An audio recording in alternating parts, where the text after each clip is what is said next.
자, 겨울방학 준비 슬슬 해야겠죠? 방학 준비는 흔한 엄마에서 엄선한 책과 교재들로 딱 준비하면 되는데요.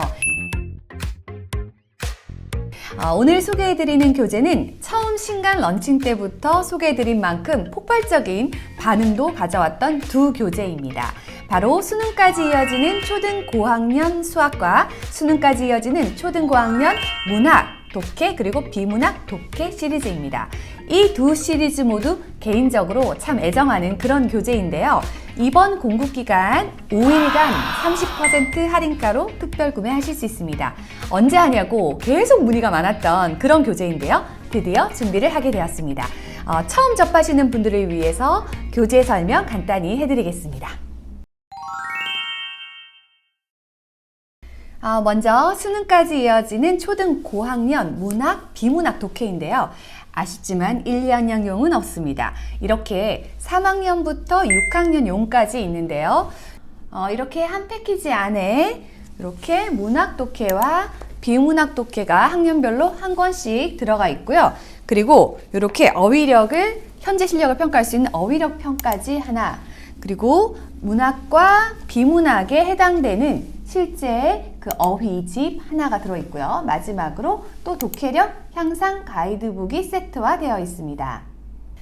몇 년 전부터 최근까지 수능에서 국어 독해의 어려움이 많이 회자되고 있죠. 다른 과목은 몰라도 진짜 국어의 경우에는 단시간에 실력을 높이는 게 너무나 어렵습니다. 그래서 이렇게 미리미리 어휘 학습과 함께 독해 연습을 해나가야 하는데요.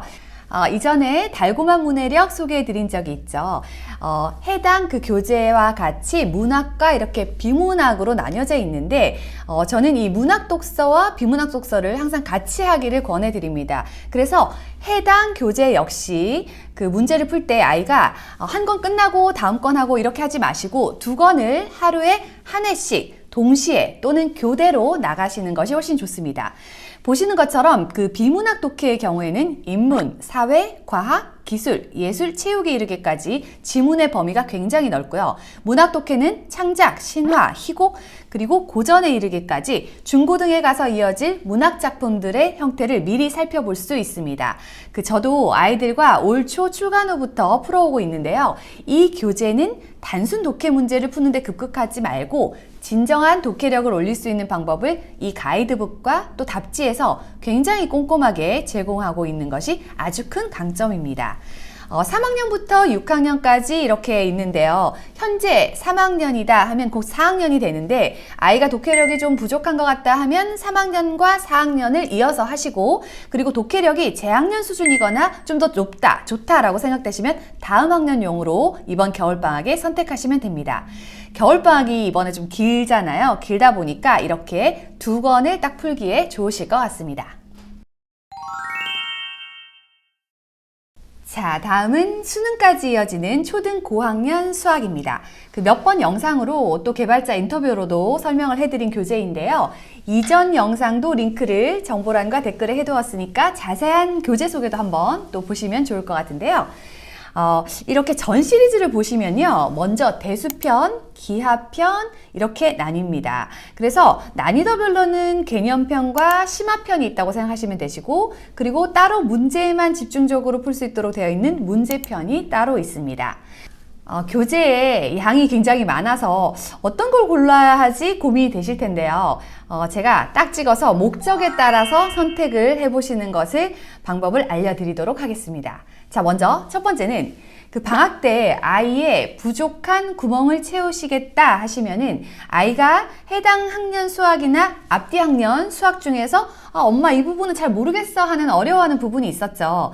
어떤 친구는 분수가 어렵고 또 어떤 친구는 입체 도형이 어려울 수 있습니다. 이렇게 해당 내용이 담겨 있는 권으로 집중적으로 해서 구멍을 채우는 겁니다. 그래서 개념이 부족하면 개념편으로, 그리고 해당 부분에 문제풀이가 약하다 그러면 분수 쪽에 문제편을 선택하고요.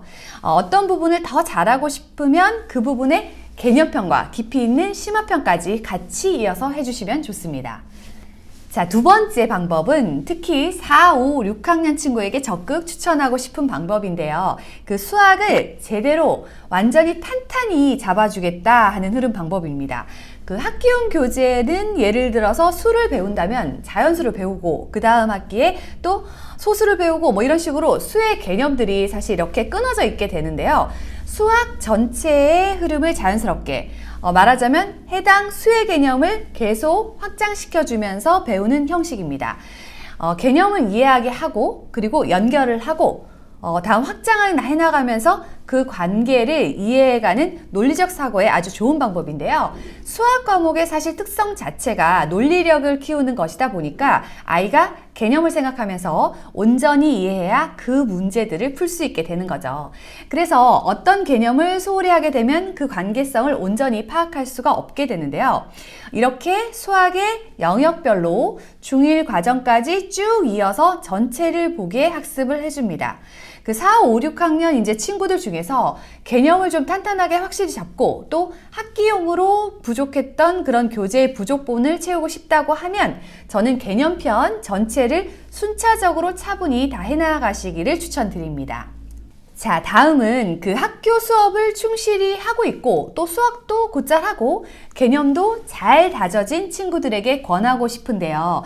그 심화편을 방학에 좀 집중적으로 하거나 또는 문제편으로 하는 것입니다. 수학에서 그 심화를 한다는 건 선행과는 또 다른 의미인데요. 아이가 한 문제라도 깊이 있게 생각하게 하는 것을 추천을 드립니다.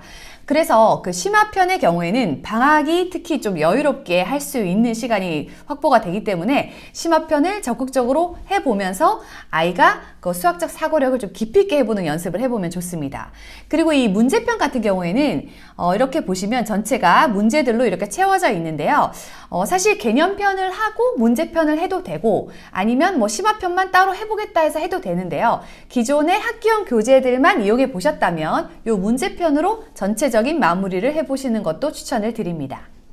학기용 교재는 출판사마다 사실 구성이나 내용 면에서 대동소이합니다. 그래서 학기용 교재 한 권을 한 학기에 진행을 해가면서 주말 등을 이용해서 이 교재를 좀 스텝별로 천천히 깊이 있게 학습을 해나간다면 좋은 성과를 보실 수 있을 것입니다.